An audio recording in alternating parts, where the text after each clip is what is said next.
New job seeker या जो भी जॉब ढूंढ रहे हैं वो अपने में कंसर्न रहते हैं, क्या उनका एम्प्लॉयर उनके काम को पसंद करेगा या नहीं करेगा, क्या वो उस कंपनी के साथ कंटिन्यू काम कर पाएंगे या नहीं कर पाएंगे। हाँ, जॉब ना मिलने तक ये सोचना बहुत सही है, लेकिन जॉब मिलने के बाद भी बहुत सारे इंडिविजुअल कंसर्न करते हैं। उस कंसर्न के कारण ही वो अपने जॉब में अपना 100% नहीं दे पाते हैं, अपने अंदर वो फेयर को फॉर्म करते हैं। उस फेयर के कारण वो अपने कॉन्फिडेंस, अपनी प्रोडक्टिविटी, अपनी एफिशिएंसी को डाउन करते हैं और अल्टीमेटली वो अपना 100% नहीं दे पाते हैं। और ये फेयर बहुत बड़ा रोल प्ले करता है किसी के भी जिंदगी में, क्योंकि अगर वो अपने अंदर ही फेयर करता रहेगा तो अपने फुल पोटेंशियल को एक्सप्लोर ही नहीं कर पाएगा, वो अपने आप को एक्सप्रेस नहीं कर पाएगा और अल्टीमेटली कॉन्फिडेंटली वो अपने किसी भी काम को कर ही नहीं पाएगा। वैसे मैंने इसके ऊपर ऑलरेडी वीडियो बनाया है कि कैसे आप अपने फेयर को ओवरकम कर सकते हो, किस तरीके से आप अपने आप को अपफ्रंट रखते हुए अपने फेयर को मिनिमाइज करके अपने फेयर को आप कंट्रोल करने में सक्षम बन सकते हो। उसका लिंक मैं आई बटन पे दे दूंगा, जरूर जाकर के उस वीडियो को देखें और अपने फेयर को कंट्रोल करने की कोशिश करें। बट इस वीडियो में मैं आपको बताने वाला हूं, जिस तरीके से एक एम्प्लॉयर आपको चूज करता है किसी भी ओपन पोजीशन के लिए, आपको भी उस पोजीशन को एक्सेप्ट करने से पहले कुछ चीजों को ध्यान देना जरूरी है। आपको भी कुछ चीजों को कंसीडर करते हुए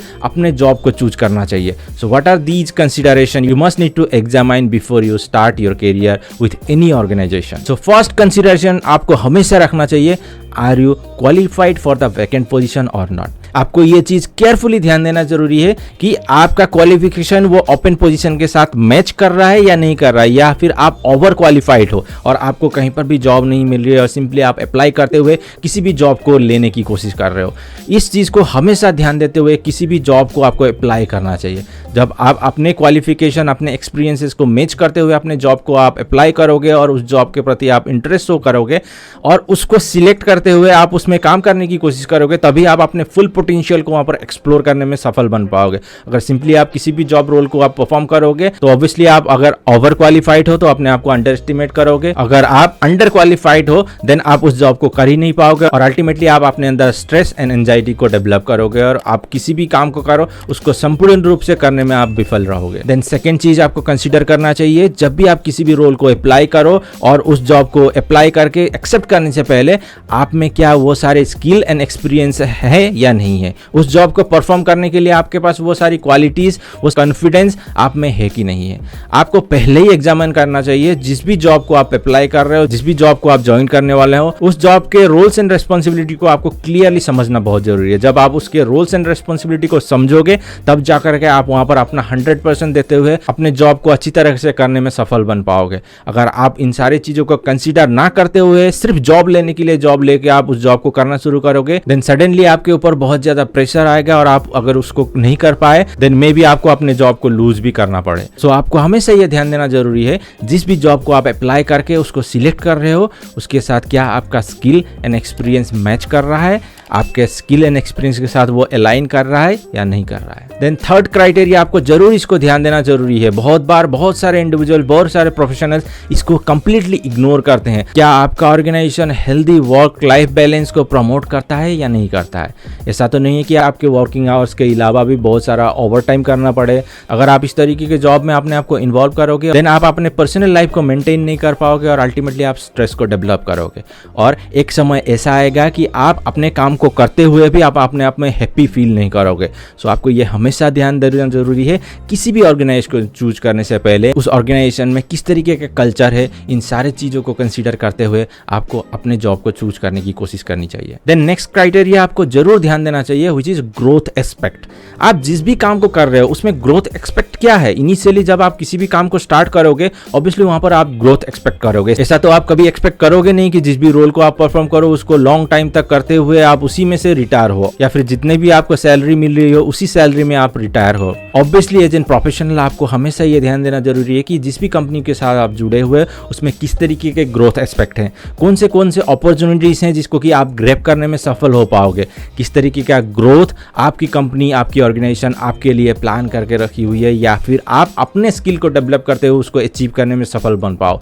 हमेशा इन सारे चीज़ों को ध्यान देते हुए किसी भी ऑर्गेनाइजेशन को चूज करने की कोशिश करनी चाहिए। जब आप किसी भी ऑर्गेनाइजेशन में ज्वाइन करते हो, किसी भी ऑर्गेनाइजेशन के साथ काम करना शुरू करते हो, तो इनिशियली जो भी रोल को आप परफॉर्म कर रहे हो, उस रोल के अलावा भी अदर रेस्पॉन्सिबिलिटी कौन कौन से ऐसे हैं जिसको कि आप परफॉर्म करते हुए अपने स्किल को आप डेवलप कर पाओ, अपनी नॉलेज को आप इंक्रीज कर पाओ और अपने आप में एक नई पर्सनैलिटी को डिस्कवर करने में सफल बन पाओ। अगर आप अपने अंदर ही ये सेटिस्फाई कर पा रहे हो कि आप वहां से कुछ सीख पा रहे हो, आप अपने नॉलेज को एक्सपैंड कर पा रहे हो, नई स्किल आपको सीखने में मदद मिल रही है, देन ऑब्वियसली उस तरीके की कंपनी को आपको चूज करना चाहिए और उस तरीके के कंपनी के साथ ही काम करते हुए अपने स्किल को और अपने नॉलेज को एक्सपैंड करने की कोशिश करनी चाहिए। देन नेक्स्ट बहुत ही इंपॉर्टेंट है ये कि आपके एक्सपेक्टेशन के अकॉर्डिंग क्या आपको वहां पर पे ऑफ मिल रहा है या नहीं मिल रहा है। बहुत बार हम लोग जॉब लेने के चक्कर में कोई भी जॉब ले लेते हैं, लेकिन हम अपने एक्सपेक्टेशन को डाउनग्रेड करते हुए उसको एक्सेप्ट कर लेते हैं और वही आपको लॉन्ग रन में प्रॉब्लम क्रिएट करता है। जब आप अपने एक्सपेक्टेशन के अकॉर्डिंग किसी चीज को रिसीव नहीं करते हो,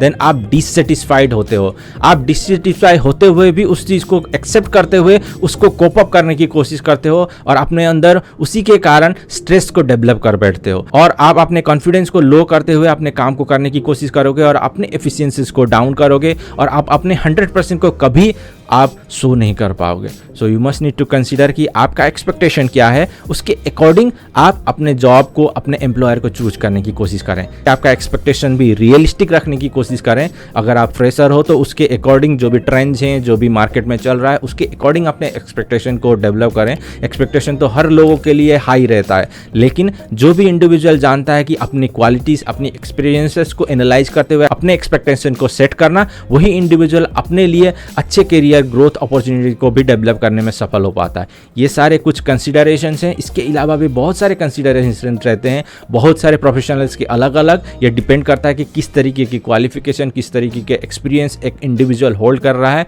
और एक प्रोफेशनल में क्या कैरियर ग्रोथ एक्सपेक्ट है, उसके अकॉर्डिंग ही हर इंडिविजुअल के अलग अलग एक्सपेक्टेशन रहते हैं। इन सारे क्राइटेरिया को जरूर आपको कंसीडर करना चाहिए किसी भी ऑर्गेनाइजेशन के साथ जुड़ने से पहले। अगर ऑर्गेनाइजेशन आपको चूज करने से पहले आपके लिए कुछ क्राइटेरिया रखता है, कुछ क्वालिफिकेशन रखती है, कुछ एक्सपीरियंस सेट रखता है, अगर आप उसको क्वालिफाई करते हो और अपने में इतना कॉन्फिडेंस आप रखते हो, देन आपको भी अपने लाइफ में कुछ क्राइटेरिया रखना चाहिए। अगर ये क्राइटेरिया मीट होंगी तभी मैं किसी भी ऑर्गेनाइजेशन, किसी भी कंपनी को ज्वाइन करके अपने कैरियर को वहां पर ग्रो करने की कोशिश करूंगा। एट लास्ट मैं समझता हूं कि 4 मेजर चीज होती है किसी भी प्रोफेशनल्स के लिए, किसी भी ऑर्गेनाइजेशन को जुड़ के वहां पर अपना 100% देखते हुए अपने कैरियर को ग्रो करने का। First expectation, your finance. आप कितना फाइनेंस जनरेट कर रहे हो, आपके एक्सपेक्टेशन के अकॉर्डिंग आप वहां से सैलरी रिसीव कर रहे हो या नहीं कर रहे हो।